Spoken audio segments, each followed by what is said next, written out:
pour la grâce qui nous a faite afin que nous soyons debout et vivants. Parce que s'élever, venir écouter, ce n'est pas parce que nous l'avions voulu, mais c'est parce que le Seigneur l'a permis. J'ai béni le Seigneur pour la grâce de porter son choix sur nous via le serviteur de Dieu qui ont voulu à ce que nous puissions partager les grâces et les faveurs. Nous avons tous connaissance que c'est moi, on est en train de parler sur l'alliance. L'alliance de Dieu avec son peuple. Et beaucoup des hommes de Dieu puissants sont passés pour nous expliquer en profondeur l'alliance.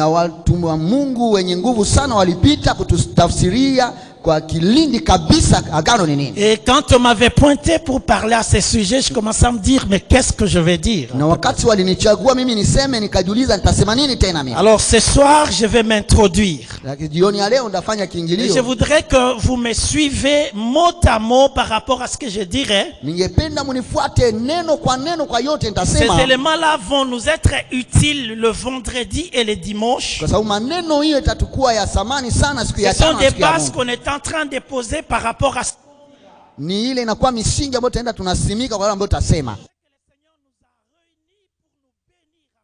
veut dire ce qui part loin, ce qui va très loin, à grande distance. Alors, dans la télématique, une science qui veut expliquer la télé, c'est-à-dire c'est projeté dans le futur. Projeter quelque chose qui doit venir. Et la vision, ce n'est pas ce qu'on est en train de voir. La vision, c'est ce qu'on aimerait voir. C'est que les yeux présentement ne voient pas. Mais maintenant, la vision nous projette dans ce qu'on doit voir. Je répète avec ces deux mots très importants. La télévision veut dire, il y a deux mots qui composent la télévision. La télé, ça veut dire la projection. Amener loin. Et la vision veut dire seulement en train de voir quelque chose avant que ça n'arrive. Alors la télévision, en un mot, c'est l'ensemble des programmes que quelqu'un a conçu. Celui qui a conçu la télévision, ce sont des petits programmes qu'on appelle algorithmes. Il a image dans sa tête de quelque chose qu'il veut atteindre. Les concepteurs de la télévision, ils se disaient ceci: je vais faire quelque chose qui va commencer à permettre aux hommes de voir ce qui se fait ici, là où je suis, de façon que la personne qui est au Vietnam le voie aussi.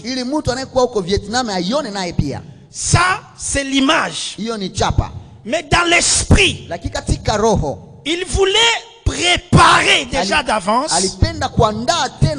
des choses que les gens vivraient, qu'ils refusent aujourd'hui. Je vais bien nous faire comprendre. Je vais dire à quelqu'un, aujourd'hui là, tu es le produit de ce que tu avais vu il y a de cela 20 ans. Alléluia. Amen. Aujourd'hui, si je m'habille comme ça, ce n'est pas un mode qui est sorti aujourd'hui. Avant, c'était des projections. C'était des choses qu'autrefois on refusait. Les mamans aujourd'hui, elles sont la copie de ce qu'elles voyaient dans des séries. Des choses autrefois qu'on refusait. Autrefois, on ne pouvait pas supporter voir une femme avec des piercings aux oreilles, des piercings au nez, des piercings sur la langue. Alors quand on voyait les autres vivre cela, on se disait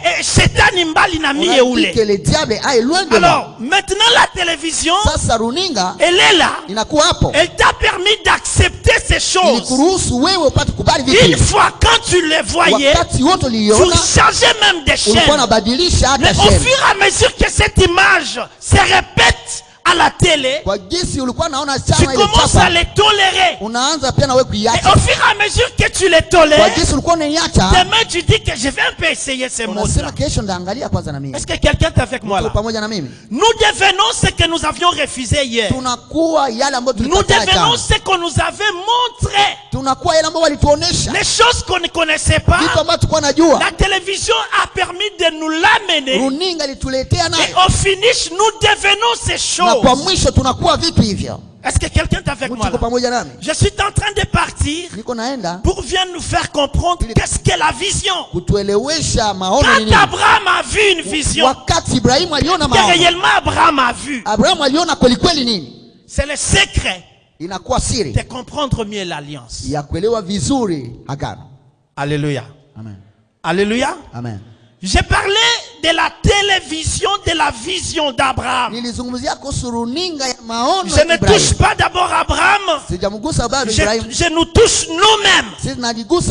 Aujourd'hui, nous habillons. Nous marchons. Nous sommes. Nous construisons des maisons. Ce sont des choses, des projections qu'on avait vues autrefois. Autrefois par la télévision, on voyait des hommes s'embrasser. Deux femmes s'embrasser. On disait de ces choses, ça c'est l'Europe. L'homme qui a conçu la télévision, lui il l'a pas conçu pour nous informer. Lui il l'a conçu pour nous programmer. Afin que nous devenions ce qu'on refusait. Quelqu'un est avec moi là? Amen. Hier, on refusait porter des pantalons sans ceinture. On ne pouvait pas comprendre comment est-ce que quelqu'un peut porter un pantalon sans ceinture. Hier, nous portions des pagnes.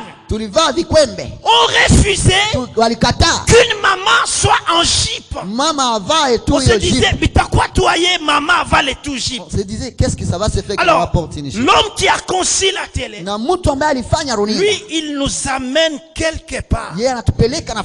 Comme la télé, c'est la projection. C'est le commandement de quelque chose. Au fur et à mesure, tu es en train de le regarder. Vous serez ce que vous voyez. Alléluia. Amen. Nous devenons ce que nous voyons. Nous devenons ce que nous mangeons. Nous devenons ce que nous entendons. C'est ainsi que la parole de Dieu dit en Josué chapitre 1, chapitre 2. Tu veux devenir un petit Dieu. Que ce livre de la loi ne s'éloigne pas de sa bouche. Il dit à force de le répéter, à force de le lire, à force de te projeter dans la Bible, tu vivras la parole. Tu deviendras parole. Tu quitteras un être cher. Tu deviendras ce que tu es en train de voir. Tu deviendras ce que tu es en train de lire. Tu deviendras ce que tu es en train d'entendre. C'est ainsi que la parole de Dieu va plus loin. La foi c'est quoi? La foi c'est ce qu'on entend. Elle provient de ce qu'on entend. Ce qu'on entend dès qu'elle entre à nous, elle nous amène à devenir la parole que nous entendons. Quelqu'un est avec moi là? Alléluia. Amen. Donc aujourd'hui, moi je suis produit. Je suis le produit de ce que je voyais, de ce que j'entendais. Aujourd'hui, nous pouvons bien vivre avec des lesbiennes. Nous les supportons. Les lesbiennes. Nous vivons bien avec tout ce monde qu'autrefois on disait je ne peux pas les supporter près de moi. La télévision, à cause de regarder, à cause de voir, nous commençons même à les copier. À l'église ici, nous sommes là. Vous viendrez. L'autre fois, j'ai vu quelqu'un qui entre à l'église avec des nez troués, des bijoux partout. Quand j'ai regardé la personne, j'ai dit, elle sait que la télévision l'a rendu. Aujourd'hui, nous regardons les hommes qui se promènent avec des tatouages tous les corps. Les tatouages, c'était à un petit coin du corps. À force de regarder à la télé, nous voyons les Neymar, nous voyons les Messi, nous voyons les stars qui sont devenus des panneaux publicitaires de l'humanité. Ils se sont tatoués tous les corps. L'autre fois, j'ai vu dans une église, là où j'étais, quelque part là, j'étais en déplacement. Je vois un pasteur qui prêche, mais il a déjà tatoué le nom de Jésus sur son bras.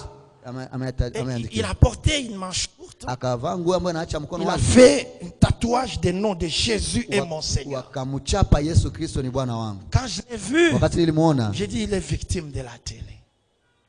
Il est victime de la télé. Nous devenons ce que nous voyons.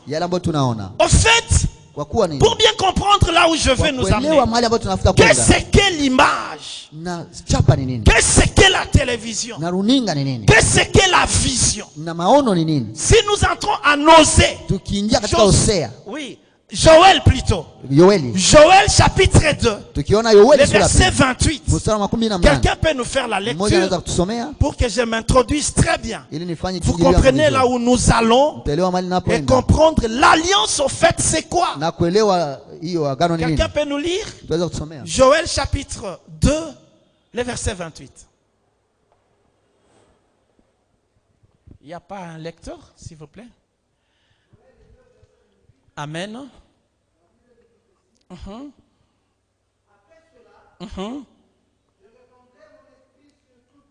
Alléluia. Amen.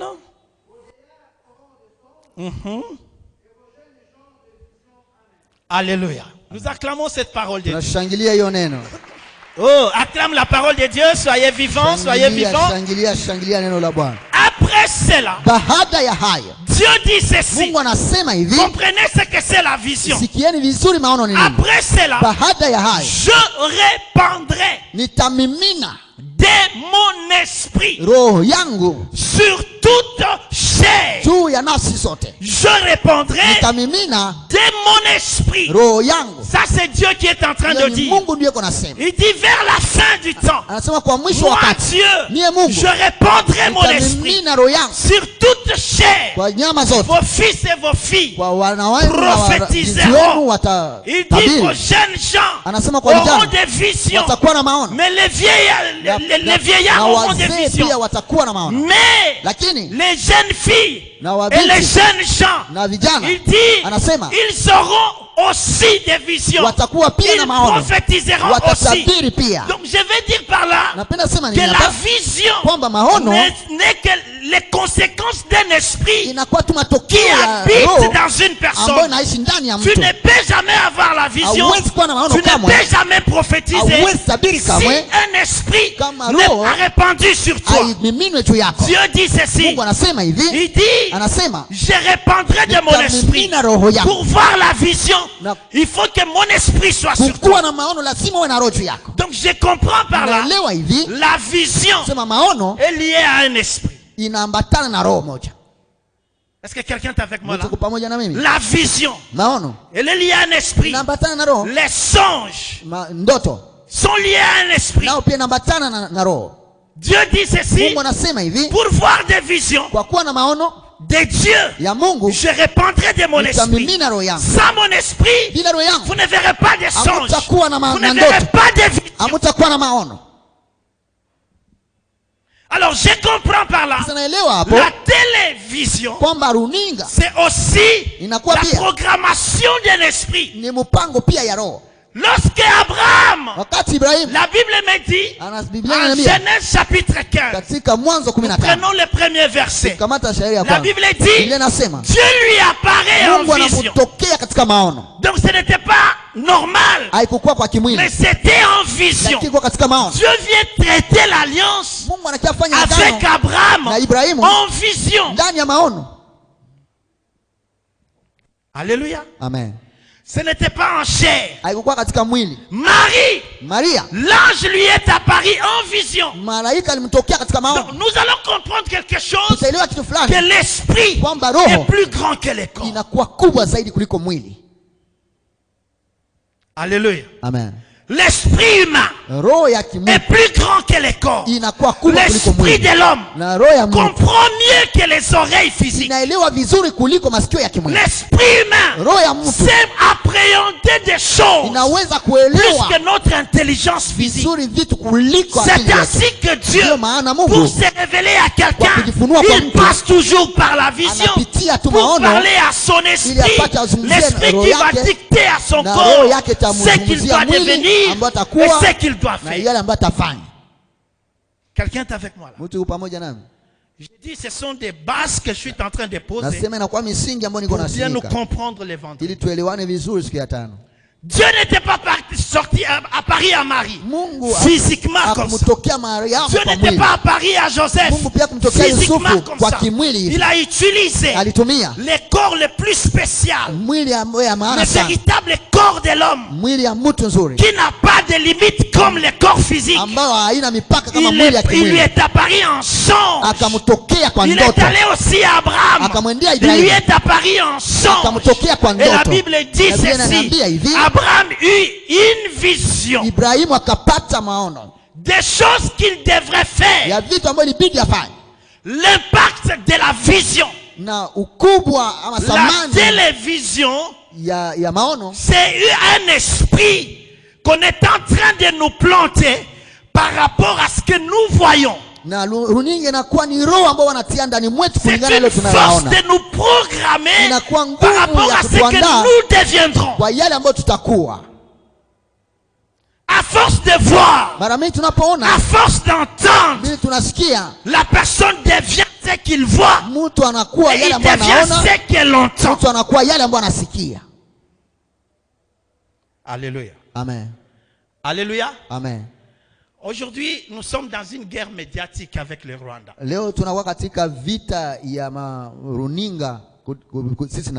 Il y a des villes qui tombaient au nord Kivu sans que les balles ne crépitent, mais seulement sur les réseaux. Alléluia. Amen. Les ennemis, les voisins, ils ont compris que les médias ont une influence sur la vie humaine. Il suffirait seulement qu'ils disent que nous sommes à Bukavu, sans que tu ne voies l'ennemi.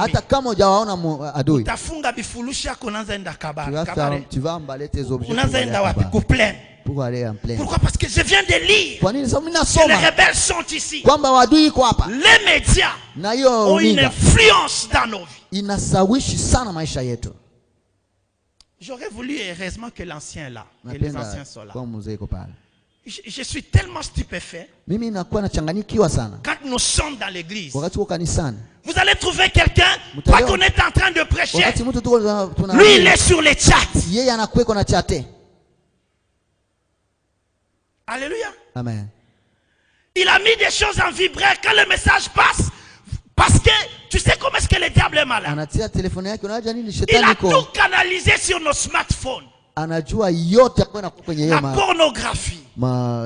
Si vous voulez voir la nudité des gens de l'église, allez voir dans les téléphones. Je vois un couple. Les hommes ont toujours des codes compliqués dans leur téléphone que la femme n'aura pas d'accès. Parce que là-bas, il y a les divorces.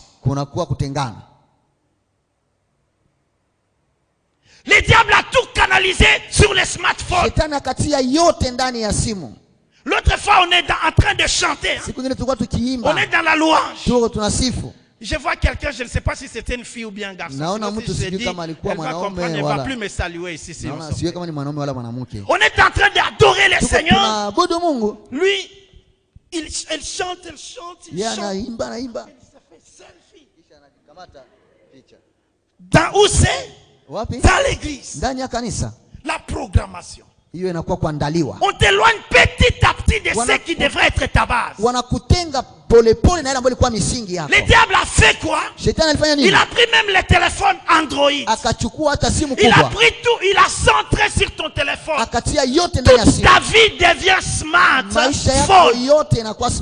Toute ta vie. Et tu ne peux même plus acheter la Bible. Parce que maintenant là on ne sait pas quand on donne un verset. Est-ce que tu es en train de chatter? Est-ce que tu es en train de lire un message? Ou bien tu es en train de lire la Bible? On ne sait pas. Vous savez comment est-ce que le diable captive l'église? À cause de la télévision, la vision. Alléluia. Amen. Mon asirika. Vous êtes fâchés? Alléluia. Amen. Un couple. Ils sont passés. Ils sont venus me voir au bureau. Ils se battaient de quoi? Du téléphone de son mari. Parce que la femme, je ne sais pas comment est-ce qu'elle a pu décoder le téléphone. Ce qu'elle avait vu, c'est plus que les piments qu'on jette dans les yeux. Ils commencent à se battre avec l'homme. Bon, là, je ne sais pas, ça c'est moi. Quand tu vois un homme et qu'on accorde mon téléphone à peine de cocopathie, c'est suspect. Si tu as ton mari a son téléphone et a les codes sans te donner ces codes, ça c'est suspect. Trop suspect. C'est un téléphone. Mais pourquoi mettre un code que la femme ou bien l'homme ne peut pas accéder? C'est qu'il y a des choses que tu ne veux pas que la femme voie, que tu ne veux pas que l'homme voie. Donc déjà là, c'est un mariage déjà. Il faut comprendre. Alors la Bible me dit ceci. Dieu apparaît à Abraham. Parce que nous parlons de l'alliance. Il va expliquer mieux l'alliance pour que l'esprit d'Abraham voie la projection des choses de Dieu. La projection de la pensée de Dieu. Que Dieu ne pouvait pas humainement expliquer. Il est venu parler à l'être supérieur qui est supérieur que le corps physique, l'esprit d'Abraham. La Bible dit, Dieu vient, il dit à Abraham, il dit va, choisis-moi une génisse de 3 ans. Là je suis en Genèse chapitre 15 le verset 1 jusqu'en bas jusqu'au verset 18. Je ne vais pas lire parce qu'on va lire ça très bien. Écoutez, Dieu devrait envoyer un ange. Dieu devrait sortir par exemple au travers un prophète pour lui dire voici ce que Dieu dit. Mais comme c'était une tâche d'une alliance éternelle, une tâche qui devrait impliquer la génération d'Abraham. Dieu a voulu s'adresser à quelque chose, à une personne spirituelle, parce que la vision, elle est spirituelle. Le spirituel précède le matériel. Il a voulu parler au corps qui va exécuter quelque chose d'éternité. C'est ainsi qu'il est venu dans la vision pour s'adresser à son esprit. Parce que s'il s'adressait comme ça, l'oreille d'Abraham pouvait capter autre chose. Je vais nous dire quelque chose. Vous savez, quand nous regardons avec nos yeux physiques, nous n'interprétons pas réellement ce que l'esprit devrait interpréter. Quelqu'un me comprend ce que je suis en train de dire? Quand je regarde avec mes yeux physiques, je regarde Papa François avec mes yeux physiques, je vais le dénigrer. Il est mince, il n'est même pas brun, il n'a même pas le ventre, c'est un pauvre, il n'a même pas le travail. C'est parce que je regarde avec mes yeux physiques. Mais si je regarde avec mon esprit, je verrai qu'il est mince, mais c'est un homme béni, c'est un homme loin, c'est un homme qui a la promesse de Dieu. Alors si je vais les contacter, je ne viendrai pas parce qu'il n'a rien physiquement. Je viendrai par rapport aux promesses qu'il a, parce que je regardais dans la vision. Est-ce que quelqu'un est avec moi? La vision, c'est mieux parler. Je peux regarder quelqu'un, je le vois avec un gros ventre, je le vois roulant carrosse, mais quand je le regarde avec mon regard physique, le regard va me transmettre l'information qui n'est pas vraie. Je regarderai, je dirai, celui-ci il est à bon point, il roule carrosse, mais les yeux ne me diront pas que c'est un occultiste, que c'est un sorcier, que c'est quelqu'un de fétiche. Les yeux ne te diront pas. Seul l'esprit sait interpréter ce que les yeux ne savent pas. Est-ce que quelqu'un est avec moi? Oh, quelqu'un est avec moi là. Alors la vision permet de bien lire les choses. La Bible dit, je répandrai de mon esprit. Comme la vision provient de l'esprit de Dieu, elle te dira ce qui est. Elle ne t'amènera pas dans la fausseté. Combien de femmes et des hommes nous nous sommes mariés à cause des biens matériels, à cause de l'aspect physique. Il parle bien français, il a beaucoup voyagé, il a ses affaires. Tu ne sais pas que c'est un démoniaque. Tu te maries avec quelqu'un qui va sacrifier ta progéniture parce que tes yeux physiques t'ont conduit à quelqu'un que tu n'as pas su découvrir l'état de son esprit.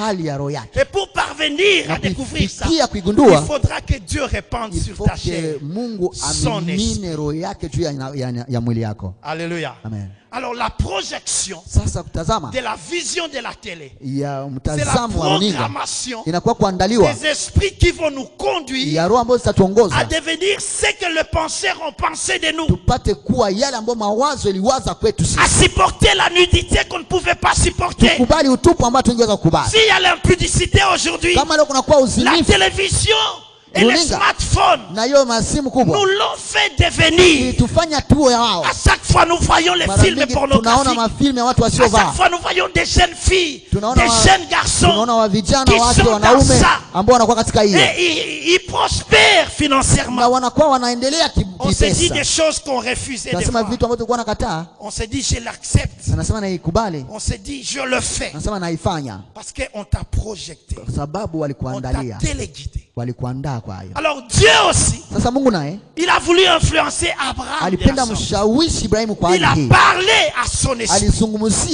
Il a dit, Abraham, je vais traiter une alliance de paix et de bonheur. Tu deviendras père de multitudes.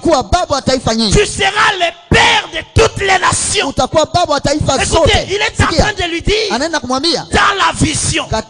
Il dit tu seras père de toutes les multitudes. Et toutes les familles de la terre seront bénies par toi. Si vous lisez vers 8-9, Abraham s'approche de Dieu. Dans la vision, il pose cette question à Dieu. Comment les reconnaîtrais-je? Comment? Parce que là, je suis sans enfant. Là, je suis sans patrie. Je suis apatride. Et toi, tu me promets des choses difficiles à voir, difficiles à comprendre. Mais comment je les reconnais? Alléluia. Amen. Comment? Parce que là, tu parles des choses contraires à ce que je vis. Écoutez,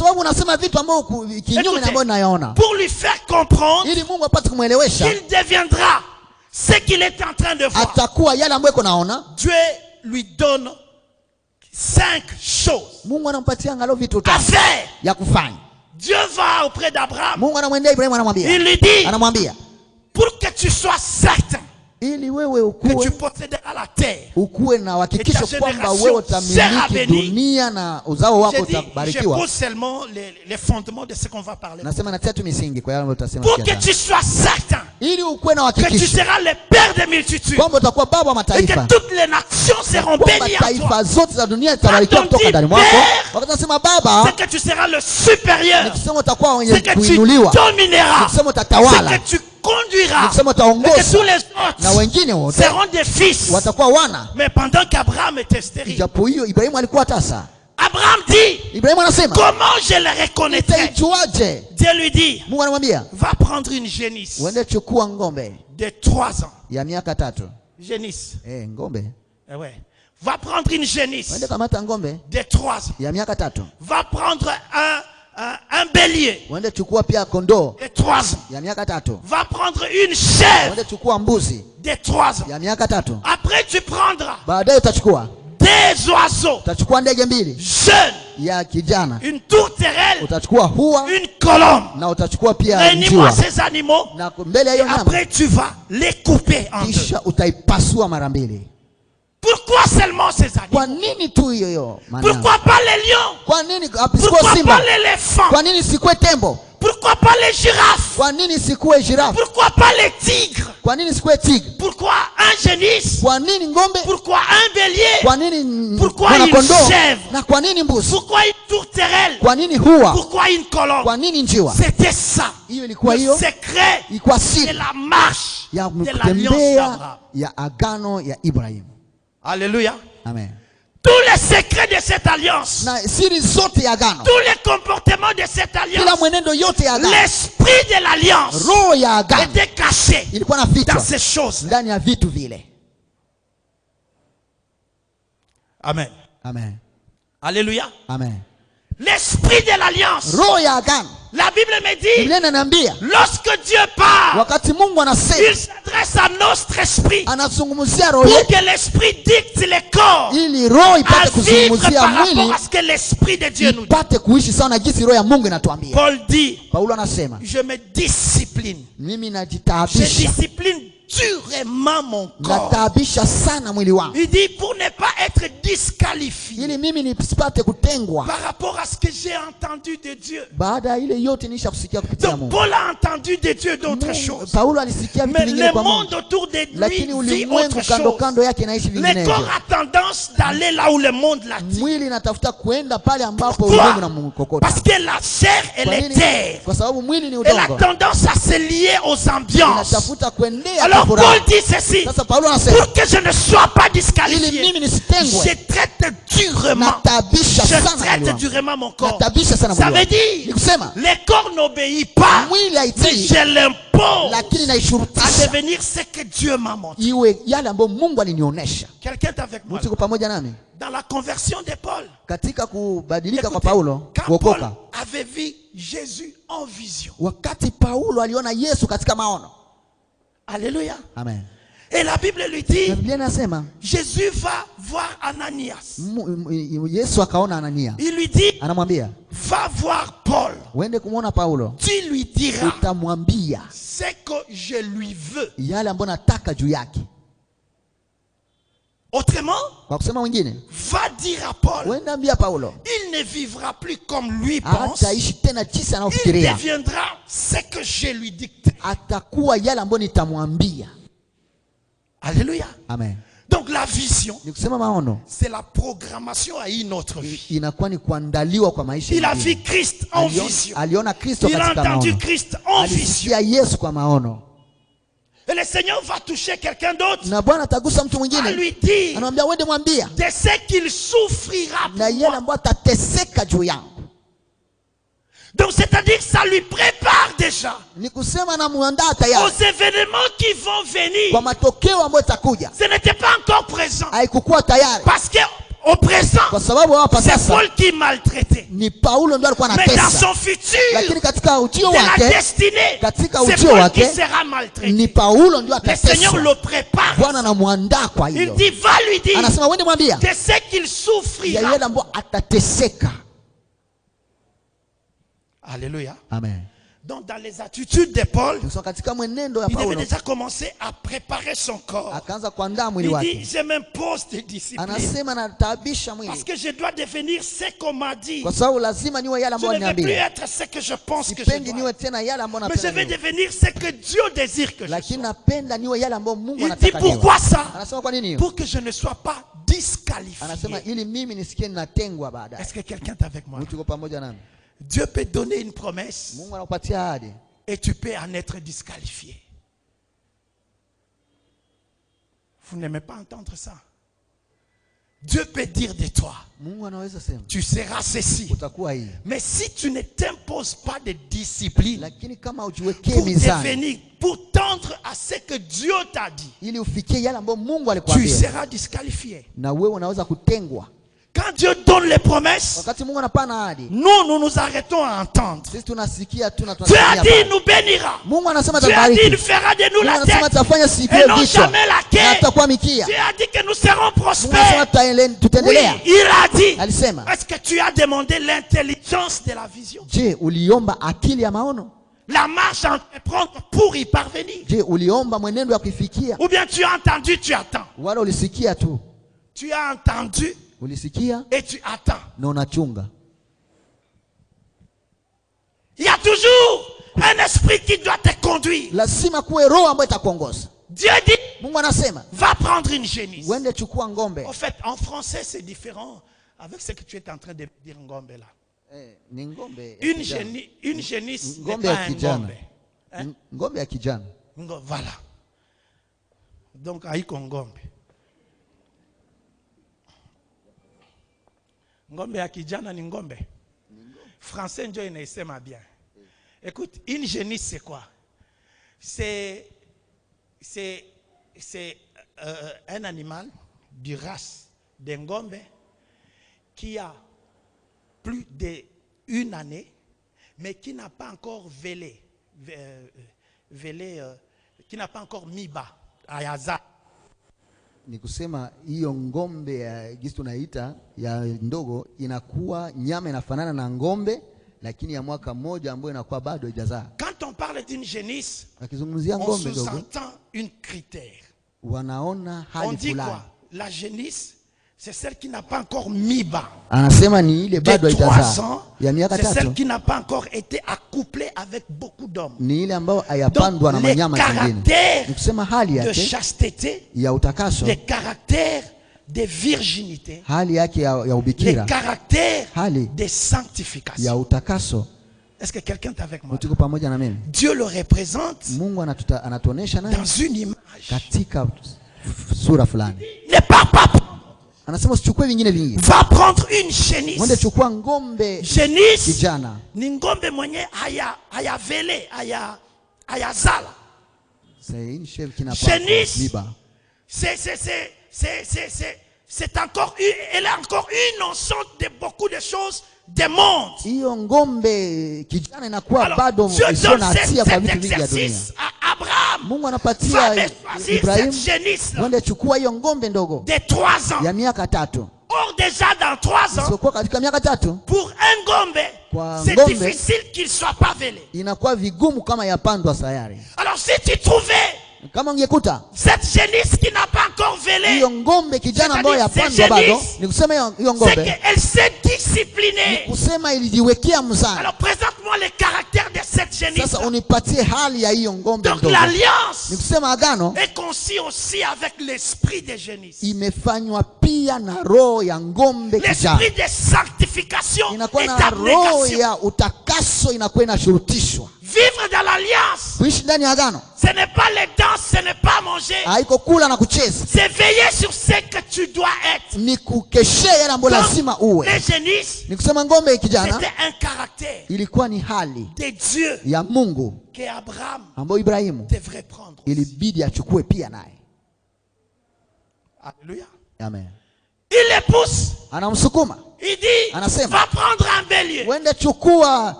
Le bélier, il est caractérisé par des cornes. Le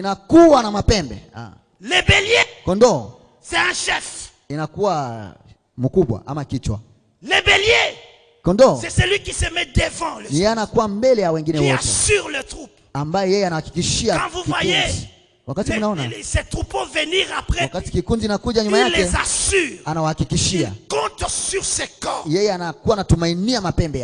Caractère de force, d'assurance, caractère de primer, de trôner, d'être le père des multitudes. Il a dit, prenez-moi un bélier. Il va plus loin. Il dit, prends une chèvre. Vous allez dire, mais la chèvre, mbuzi voisin. C'est notre Je vais vous révéler quelque chose. Est-ce que vous savez que le voile du temple, les rideaux dans le temple, dans le tabernacle, étaient faits aussi des tissus faits de poils de chèvre. Alléluia. Amen. Il y avait une grande partie des rideaux du temple qui étaient tissés avec le poil de la chèvre. La chèvre voulait montrer quoi? La prospérité. La Bible me dit ceci. Quand vous regardez dans l'héritage d'Abraham, il avait beaucoup de menus bétail. Et le menu bétail est dominé par ces deux choses. Il est dominé par les béliers, par les chèvres. Il est dominé aussi par des brebis. Alors le Seigneur lui montre qu'amène-moi ces choses. Et il va plus loin. Il dit, prends un jeune tourterelle. Et tu prends aussi un jeune colombe. Une colombe et une tourterelle. Dans la spécificité de tourterelle, c'est l'amour parfait. Les tourterelles n'a jamais été infidèle. Fidèle à sa femme. Et quand il vole, je ne sais pas si c'est quoi ça en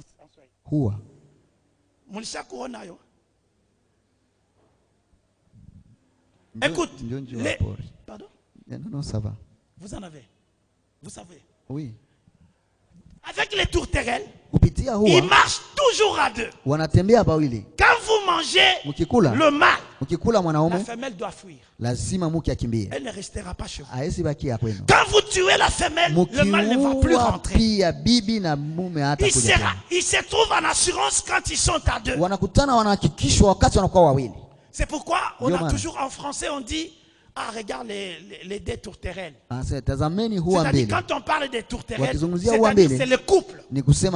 Ils ne sont jamais séparés. Donc le Seigneur voulait lui montrer que tu prends le tourterelle, la tourterelle que tu vas tuer. Donc c'est-à-dire quoi? Les caractères de l'union avec moi, on ne sera jamais séparés.